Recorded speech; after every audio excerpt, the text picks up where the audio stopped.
So ಒಂದಿಷ್ಟು decision ಆಗಿದೆ ಅನ್ನುವಂಥದ್ದು ಏನು ಸರ್? ನೋಡಮ್ಮ, ಹಿಂದೆ ಏನು ಯೂನಿವರ್ಸಿಟಿಗಳ ಬಗ್ಗೆ ಒಂದು ಕಾನೂನು ಮಾಡಿದ್ದು, ಬರೀ ಒಂದು ಯೂನಿವರ್ಸಿಟಿಗೆ 2 ಕೋಟಿ ರೂಪಾಯಿ ಇಟ್ಟಿದ್ದು. ಜಮೀನಿಲ್ಲ, ಹೋಗೋರಿಲ್ಲ. ಎಲ್ಲರೂ ಕೂಡ ಮಂಡ್ಯ, ಚಾಮರಾಜನಗರ, ಬೇರೆ ಬೇರೆ ಕಡೆಯಿಂದ ನಮಗೆಲ್ಲ ಮೈಸೂರು ಯೂನಿವರ್ಸಿಟಿ ಬೇಕು ಅಂತ ವಿದ್ಯಾರ್ಥಿಗಳೆಲ್ಲ ಆಗಿ ಡ್ರಾಪ್ಔಟ್ ಆಗಿದ್ದಾರೆ. ಎಲ್ಲ ಅಡ್ಮಿಷನ್ಸ್ ಎಲ್ಲ ಡ್ರಾಪ್ಔಟ್ ಆಗಿ ಮೈಸೂರಿಗೆ ಹೋಗಿ ಶಿಫ್ಟ್ ಆಗ್ತಾರೆ. ಇದನ್ನು ಇಂಟರ್ನಲ್ ಒಂದು ರಿಪೋರ್ಟ್ ಕೂಡ ಅವ್ರು ಮಾಡಿದ್ರು. ಅದನ್ನು ಮುಖ್ಯಮಂತ್ರಿಗಳು ನನ್ನ ಅಧ್ಯಕ್ಷತೆಯಲ್ಲಿ ಒಂದು ಕ್ಯಾಬಿನೆಟ್ ಸಭೆ ಮಾಡಿದ್ರು. ಸೊ ಅದನ್ನೆಲ್ಲ ಡೀಪಾಗಿ ನಾವು ಚರ್ಚೆ ಮಾಡಿ ಕೆಲವು ಸಜೆಷನ್ಸ್ ಎಲ್ಲ ಬಂದಿದೆ. ಸೊ ಅದನ್ನು ನಾನು ಕ್ಯಾಬಿನೆಟ್ಗೆ ಸಬ್ಮಿಟ್ ಮಾಡ್ತೀನಿ. ಚೀಫ್ ಮಿನಿಸ್ಟರ್ಗೆ ಬ್ರೀಫ್ ಮಾಡಬೇಕು. ಇನ್ನು ಬ್ರೀಫ್ ಮಾಡೋಕ್ಕಾಗಿಲ್ಲ.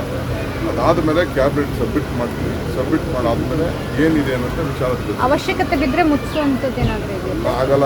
ನಿಮ್ಮ ಮಾತುಗೆಲ್ಲ ನಾನು ಕುಡಿಯೋಕ್ಕಾಗಲ್ಲ. ನಿಮ್ಮ ಮಾತುಗೆಲ್ಲ ಬಾಯಿಂದ ಈಚೆ ಪದಗಳು ಬರೋಕ್ಕಾಗಲ್ಲ. ಬೇರೆಯವ್ರ ಥರ ಎಲ್ಲ ನನ್ನ ನೀವು ಟ್ಯಾಕಲ್ ಮಾಡೋಕ್ಕೆ ಹೋಗ್ಬಿಡಿ. In the interest of the state, in the interest of the university, in the interest of the students, what best is the we don't have any personal agenda. ನಮಗೆ ಮಕ್ಕಳು ಭವಿಷ್ಯ ಮುಖ್ಯ. ಅರ್ಥ ಆಯ್ತಾ? ಯಾರು ಲೆಕ್ಚರರ್ಸ್ ಯಾರು ಹೋಗಿ ಚಾಮರಾಜನಗರಕ್ಕೆ ಹೋಗಿ ತರಿಲ್ಲ, ಮಂಡ್ಯಕ್ಕೆ ಹೋಗಿ ತರಿಲ್ಲ. ಅವ್ರಿಗೆಲ್ಲ ಪೆನ್ಷನ್ಗಳು ತೊಂದರೆ ಆಗ್ತದೆ, ಸೀನಿಯಾರಿಟಿ ತೊಂದರೆ ಆಗ್ತದೆ ಅನ್ನೋದೆಲ್ಲ ಕೂಡ ಬೇರೆ ಬೇರೆಲ್ಲ ಇದಿದೆ. ಅದ್ರ ಬಗ್ಗೆ ಚರ್ಚೆ ಮಾಡಿದ್ದೀವಿ. ಸಜೆಷನ್ಸ್ ಬಂದಿದೆ. ಮಿನಿಸ್ಟರ್ಸ್ ಎಲ್ಲ ಅವ್ರ ಒಪಿನಿಯನ್ ತಿಳಿಸಿದ್ದಾರೆ.